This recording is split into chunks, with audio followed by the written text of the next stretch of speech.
이 땅에서 하나님 나라를 꽃피우기 위한 여러 가지 요소를 살펴보면서 이제 마지막 네 번째로 겸손을 통해 어떻게 이 땅에 하나님 나라를 꽃피울 수 있는지를 살펴보려고 합니다. 하나님의 나라가 이 땅에 꽃피울 때 가장 중요한 것은 하나님의 통치에 있습니다. 하나님께서 통치하시고 다스리시는 곳이 하나님의 나라이기 때문에 어쩌면 이 겸손이라는 단어 자체가 하나님 나라를 경험하는 데 있어 우리에게 가장 강력하게 다가온다 싶습니다. 그런데 한편으로는 이 땅에서 겸손을 통해 우리가 하나님의 나라를 꽃피운다는 것이 가장 어려울 수도 있겠다는 그런 생각을 하게 됩니다. 물론 오늘 말씀에서 예수님은 그 기준에 합당한 자로 어린이를 예를 들어 말씀하시기 때문에 어린이와 같은 자라고 한다면 이 땅에서 하나님의 나라를 꽃피우는 그런 확실한 조건을 갖추었다고 우리가 볼 수도 있을 것 같습니다. 오늘 겸손에 대해 살펴보면서 우리의 삶을 점검하고 우리의 삶 속에서 하나님의 나라를 꽃피우기 위한 이 말씀을 붙잡게 되시기를 간절히 소망합니다. 사전을 찾아보면 이 겸손이라는 단어의 의미가 남을 존중하고 자기를 내세우지 않는 태도라고 그렇게 설명하고 있습니다. 우리가 겸손을 생각할 때 성경에서 드러내는 그 겸손의 의미에 주목하지 않으면 그냥 단순하게 남을 존중하고 나를 내세우지 않는 그런 태도로만 우리가 생각할 수 있습니다. 그런데 예수님을 믿는 자들에게 있어서 이 겸손의 1차 대상은 바로 예수님입니다. 예수님 앞에서 겸손한 자가 되어야 한다는 것이죠. 한 예로 모세가 하나님과 동행하기에 앞서 하나님께 부름을 받는 장면을 통해서 성경적인 겸손이 무엇을 의미하는지를 잘 보여주고 있습니다. 모세가 하나님의 산이라고 불리는 호렙산에서 하나님의 부르심을 받죠. 이집트에 가서 종살이에 시달리는 이 이스라엘 민족들을 이끌고 나오라고 그렇게 하나님께서 말씀하십니다. 이때 모세가 하나님의 명령을 5번 거절합니다. 하나님께서 이제 노하게 되시죠. 분명 모세는 자신의 판단에 따라 겸손한 태도로 하나님께 거절하는데 하나님께서 노하십니다. 세상이 말하는 겸손은 남을 존중하고 자기를 내세우지 않는 태도라고 말하지만 하나님께서 보시는 겸손은 자신의 판단이 기준이 되지 않고 하나님의 뜻을 받아들이는 것을 의미합니다. 그래서 기독교의 겸손은 하나님께서 말씀하시면 그 말씀을 받아들여서 네라고 순종하는 그런 태도라는 것을 우리가 알 수 있습니다. 오늘 본문은 이 예수님과 제자들이 있는 곳에 어린이들을 데리고 온 사람들이 있었습니다. 예수님께 축복을 받게 하고 싶어서 이 어린이들을 데리고 왔는데 제자들이 어린이들을 보고 꾸짖습니다. 그때 예수님께서 노하시면서 제자들에게 어린이들이 내게 오는 것을 참고 너희들이 좀 참아라. 그리고 막지 말아라. 그렇게 말씀하시면서 하나님 나라에 들어가는 자의 기준이 이 어린 아이와 같아야 한다. 이렇게 말씀하십니다. 예수님께서 말씀하시는 기준에는 이 아이들이 무지하기 때문도 아니고 뭘 모르기 때문도 아닙니다. 또 외모가 이뻐서도 아니죠. 저는 하나님의 나라가 이런 자의 것이라는 이 말씀에 주목하면서 어린이들의 특징을 살펴보게 되었습니다. 13절로 15절 말씀을 보면 사람들이 어린이들을 예수께 데리고 와서 쓰다듬어 주시기를 바랐다. 그런데 제자들이 그들을 꾸짖었다. 그러나 예수께서는 이것을 보시고 노하셔서 제자들에게 말씀하셨다. 어린이들이 내게 오는 것을 허락하고 막지 말아라. 하나님 나라는 이런 사람들의 것이다. 내가 진정으로 너희에게 말한다. 누구든지 어린이와 같이 하나님 나라를 받아들이지 않는 사람은 거기에 들어가지 못할 것이다. 사람들이 이 어린이를 예수님께 데려와서 축복해 주시기를 바라죠. 이 유대인들의 전통을 보면 유명한 랍비나 스승이 이 마을에 왔을 때 이 부모들이 자녀들을 그들 앞으로 데리고 가서 말씀을 듣게 하고 축복 기도를 받게 했습니다. 어떻게 보면 부모로서 당연한 모습입니다. 예수님은 사람들 사이에서 이미 랍비로 불리고 있었고 또 예언자로도 불리고 있었기 때문에 예수님께서 오신다는 소식이 전해지면 많은 사람들이 여러 가지 목적을 이루기 위해서 예수님께로 나왔습니다. 뭐 병고침을 받기 위해 나오는 사람도 있고 귀신을 쫓아달라고 오는 사람도 있겠죠. 문제 해결을 위해서 오는 사람도 있고 이 본문에 나오는 이 사람들처럼 아이들에게 축복해 주시기를 바라고 나오는 사람도 있었습니다. 아마 대부분 어린이를 데리고 온 사람들은 부모라든지 조부모였을 것입니다. 자녀의 손을 붙잡고 그 손주의 손을 붙잡고 예수님께 나아갈 때 얼마나 기대하는 마음으로 나아갔을까. 이 예수님께서 나의 자녀를 칭찬해주고 쓰다듬어 주시고 안속 기도를 해주시기를 기대하는 마음으로 나와왔겠죠. 여기서 어린이들의 특징을 살펴볼 수 있습니다. 13절에서 사람들이 이 어린이들을 예수께 데리고 왔다고 말하고 있습니다. 근데 어린이는 오라고 하면 오고 가라고 하면 가는 그런 특징이 있죠. 우리가 이런 특징을 한 단어로 표현하면 받아들임이라고 그렇게 표현할 수 있습니다. 그냥 단순히 오고 가는 모습으로만 받아들였다고 말하지 않고 어디를 가면 그곳에 적응한다는 것입니다. 이런 모습이 그 상황과 환경을 마음으로 받아들였다고 볼 수 있는 것이죠. 그래서 아이들이 가는 곳은 그곳이 놀이터가 됩니다. 어른들은 어디를 갈 때 때와 상황에 따라서 자신의 기분과 감정에 따라서 적당히 그곳에 자리를 지키기도 하고 거리를 유지하기도 합니다. 그렇게 할 수 있는 것이 어른이죠. 그런데 아이들은 자신이 원하든 원치 않든 어디를 가도 그 상황을 다 받아들이고 적응합니다. 사람들이 어린이들을 예수님께로 데리고 왔을 때 이 어린이들은 자신의 의지와 상관없이 그렇게 나오게 됩니다. 예수님을 보고 예수님께서 하신 말씀을 그들이 들었을 것입니다.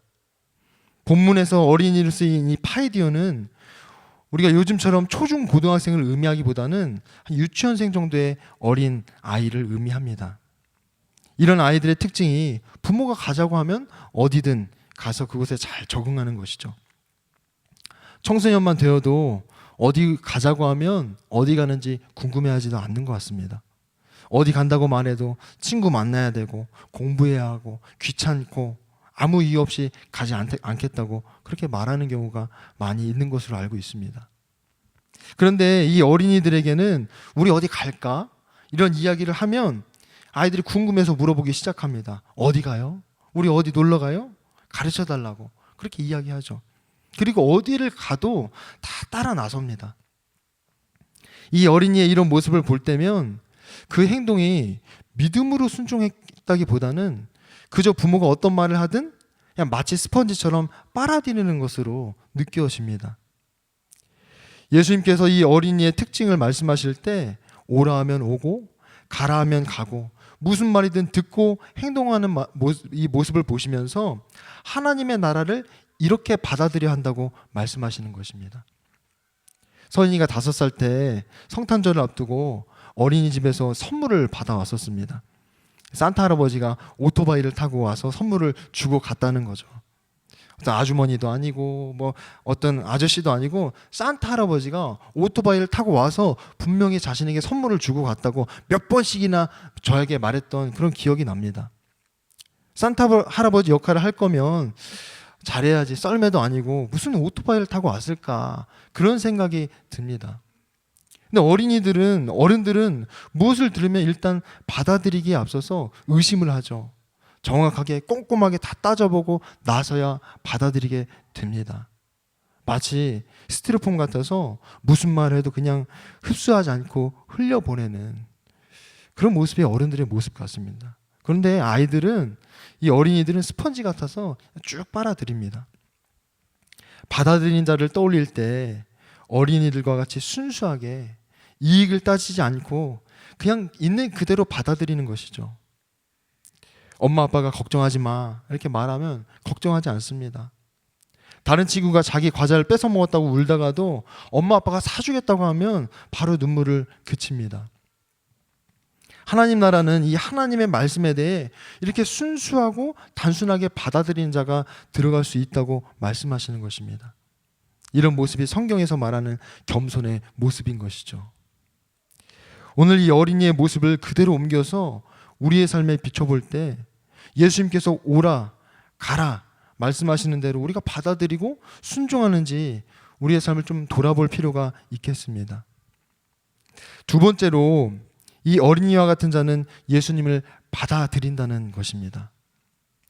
이 땅에 하나님의 나라가 임할 때 이 하나님의 통치가 예수 그리스도를 통해 나타났다는 사실을 우리가 기억한다면 어린이와 같은 자들, 이 하나님의 나라에 들어가는 자들은 예수님을 받아들이는 자들임을 여기서 말해주고 있습니다.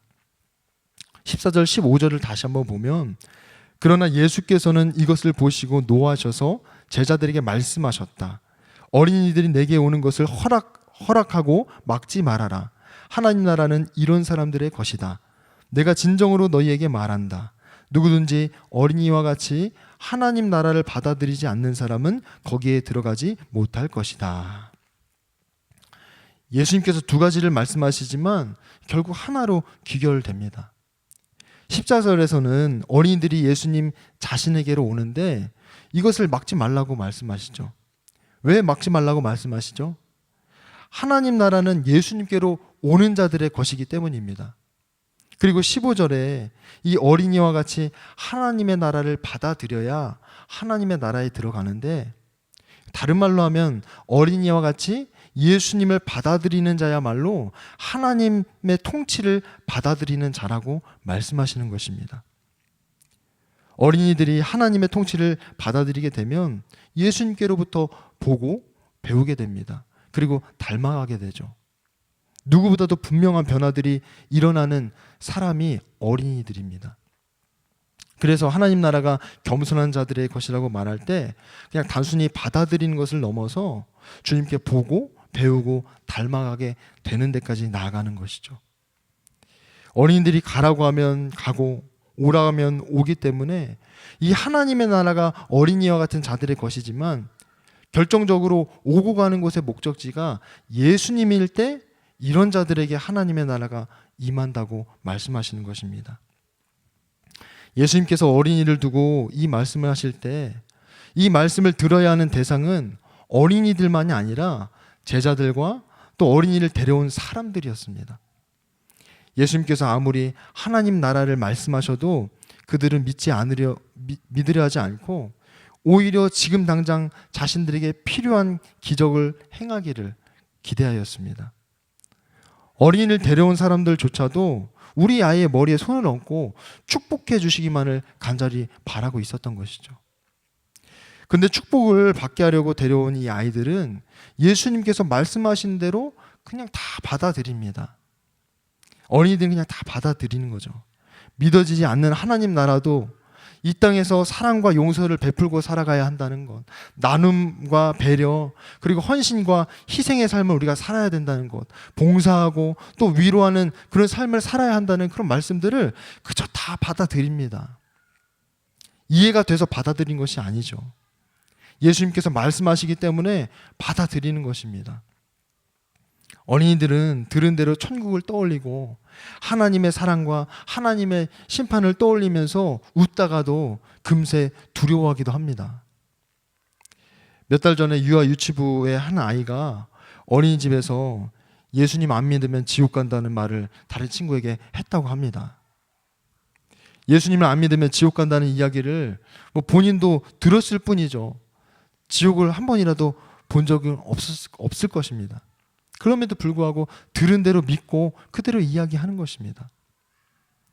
예수님은 자신이 들려주는 이야기를 그냥 가만히 앉아서 듣고 있지만 믿지 않는 이 사람들보다도 뛰어다니고 졸고 또 시끄럽게 하는 것 같아도 이 예수님의 말씀을 듣고 있는 이 어린이들을 칭찬하십니다. 예수님은 주님의 말씀을 그냥 단순히 듣는 자가 아니라 이 어린아이처럼 받아들이는 자가 되라고 우리에게 말씀하시는 것이죠. 순수하게 두 마음 갖지 말고 복잡한 계산하지 않고 말씀하시면 그냥 아멘 받아들이고 살아가는 것이야말로 이게 겸손한 태도임을 우리에게 말씀하고 있습니다. 서두에 제가 이 땅에서 겸손을 통해 하나님의 나라를 꽃피우는 것이 가장 어려울 수도 있겠다고 말씀드린 이유가 우리가 어린 아이와 같이 되어야 하기 때문입니다. 미숙하고 유치해져야 한다는 것이 아니라 말씀하시면 의심치 않고 계산하지 않고 그냥 순수하게 그렇게 받아들여야 하기 때문입니다. 그런데 우리가 살아가는 이 세상에서 계속해서 삶을 살아가면 살아갈수록 삶의 연륜이 더하면 더할수록 어린 아이와는 점점 더 멀어져 가는 것 같습니다. 우리가 어린 아이와 같이 겸손하기 위해서는 어린이를 보고 배우는 수밖에 없습니다. 예수님께서 우리가 이 땅을 살아가면서 하나님의 나라를 꽃피우는 가장 효과적인 방법으로 우리 자녀들을 보고 배우라고 가르쳐 주십니다. 이 어린 아이들을 보고 배우라고 우리에게 가르쳐 주십니다. 우리는 어른이 되면서 얻은 것이 많다고 하지만 되려 잃어버린 것도 많습니다. 어른이 되면서 힘도 얻고 지식도 얻고 경험과 능력도 얻고 또 자립할 수 있는 경제력도 얻었죠. 영향력도 우리가 끼치면서 살아갑니다. 그런데 잃는 것도 많습니다. 가장 먼저 무엇을 잃었을까 생각해 보면 우리 얼굴에서 천진난만한 웃음이 사라지지 않았나 생각하게 됩니다. 음식점을 가거나 카페를 가게 되면 대부분 어른들이 앉아 있는데 얼굴을 보면 맛있는 음식을 먹고 있음에도 불구하고 웃는 모습을 찾아보기가 참 어렵습니다. 지하철을 타면 하나같이 무표정한 얼굴이 나도 저런 모습은 아닌가 생각하게 될 때가 있습니다. 하지만 어린이들은 값비싼 장난감이 아니어도 그리고 예쁘고 멋진 옷을 입지 않아도 그냥 아이스크림 하나에 초콜릿 하나에 천진난만한 웃음을 지어 보이곤 합니다. 우리가 이런 모습을 회복하기 위한 실마리를 오늘 말씀에서 한번 찾아보면 13절 말씀에서 찾아볼 수 있지 않을까 싶습니다. 13절에 보면 사람들이 어린이들을 예수께 데리고 와서 쓰다듬어 주시기를 바랐다. 그런데 제자들이 그들을 꾸짖었다. 사람들이 어린이들을 데리고 왔다고 말합니다. 어린이들을 데리고 다닐 때 이 따라 나서는 어린이의 생각을 한번 따라가 보면 어린이는 오늘 하루 무엇을 할까? 오늘 무슨 일이 일어날까? 어디에 가는 걸까? 궁금하고 기대하는 마음으로 살아가지 않을까 생각하게 됩니다. 무엇보다도 이런 마음이 그냥 어제 일은 다 잊고 또 새롭게 시작하는 오늘에 집중하는 그런 모습이 아닐까. 그래서 날마다 새롭게 살아가는 모습이 이 어린아이들의 모습이 아닌가 생각하게 됩니다.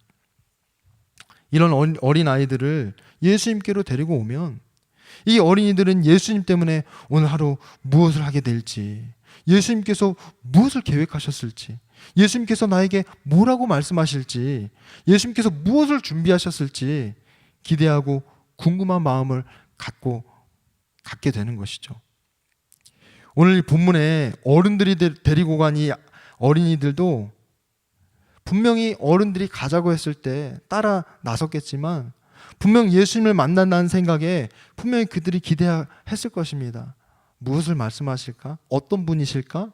나에게 무슨 말씀을 해주실까? 또 무슨 일이 일어날까? 아마 궁금했을 것입니다.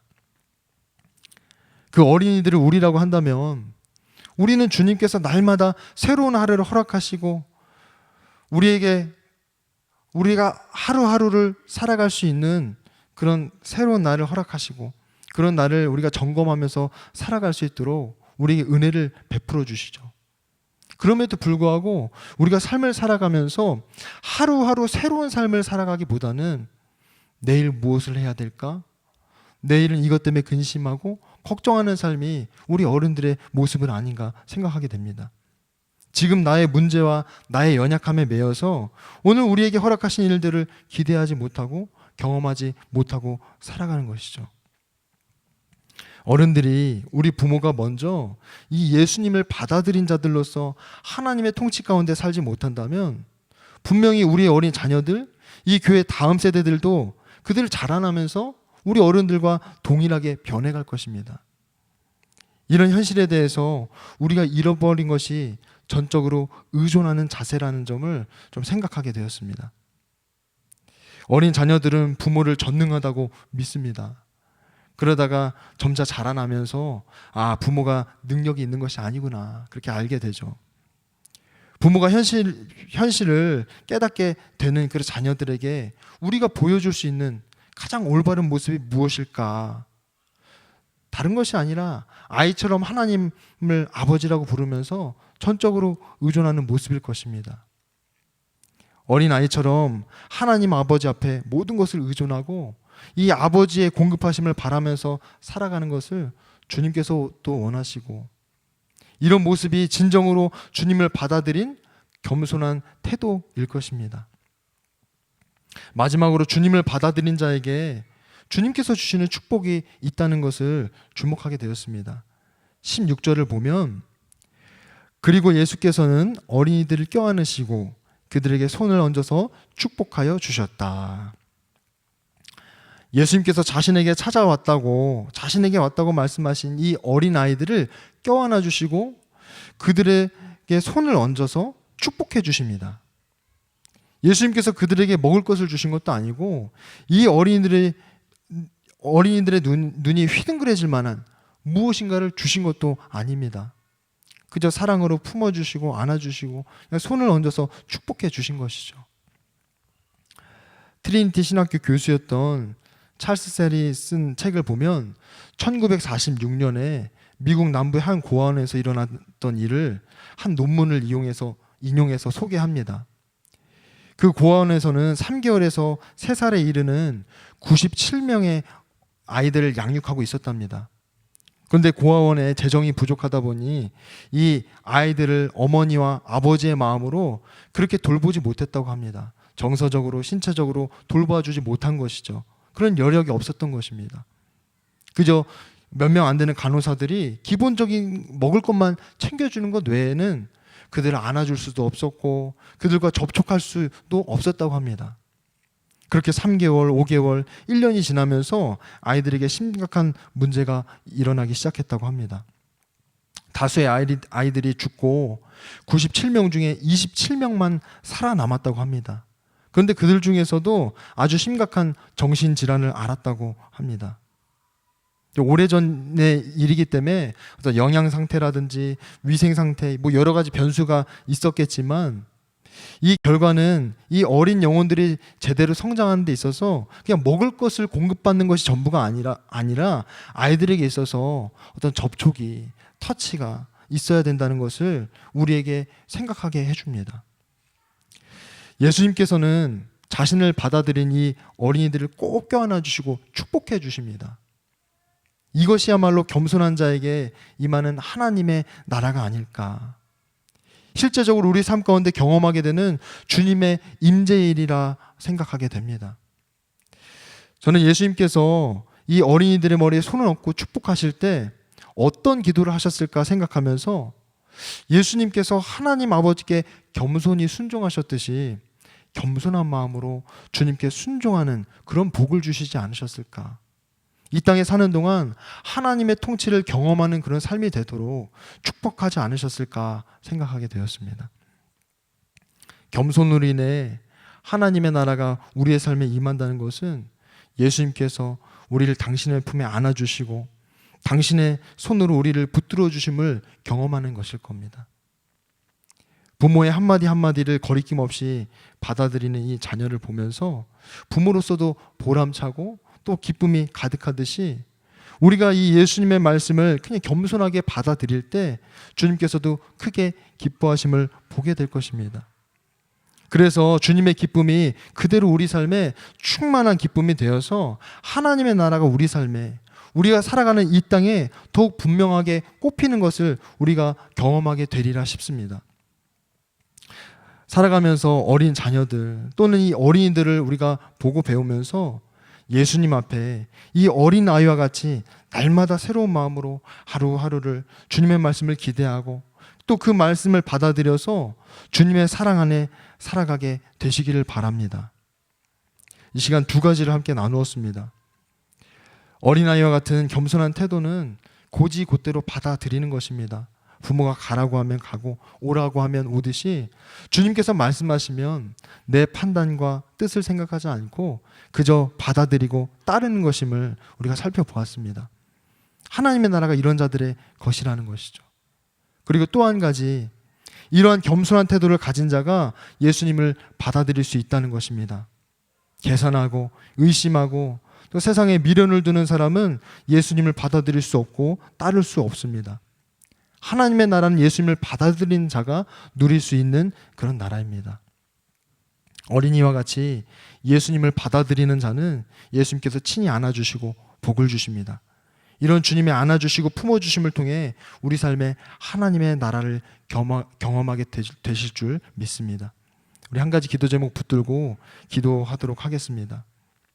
주님, 어린아이와 같이 순수한 마음으로 우리가 계산하지 않고 의심하지 않고 언제든 주님께서 말씀하시면 순종하고 받아들일 수 있도록 우리의 마음을 새롭게 하여 달라고, 우리의 마음을 만져달라고 기도했으면 좋겠습니다.